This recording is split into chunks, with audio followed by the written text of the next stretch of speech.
My last day at my 9 to 5 was April 12th of this year. I was working as a patient advocate at a older adult or like senior slash geriatric doctor's office, and I loved it.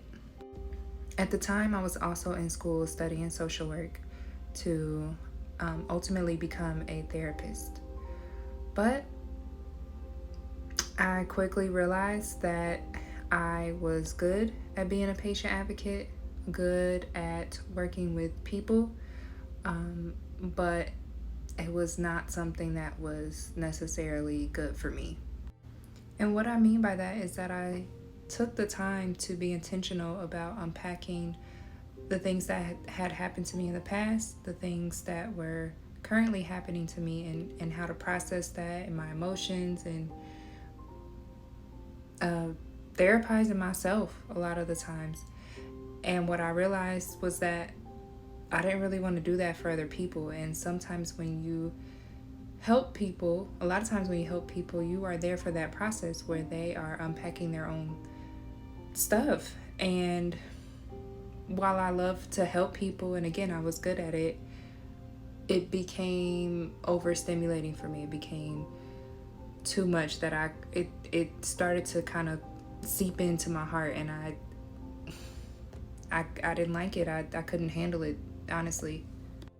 And so in January, or no, it was like November, December 2022, I dropped the classes that I was supposed to take for it beginning in January 2023. So I registered for classes, and then like a month later I dropped them before they started, because I realized I didn't want to be in social work at all, and I didn't really want to be a therapist like I thought I did. I realized eventually that I wanted to be a therapist, or so I thought, because it was my way of proving to myself and I guess to the world that I was healed. And we all know that healing is not linear, it's truly not, and there is no need to prove to anyone that I am healed.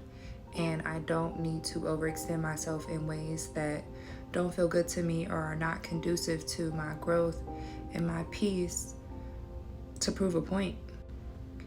So when I sat down and did some more reflecting over a few months, I realized that my truest dream is acting. And so I put some things in motion to quit my job in April and make acting my real job.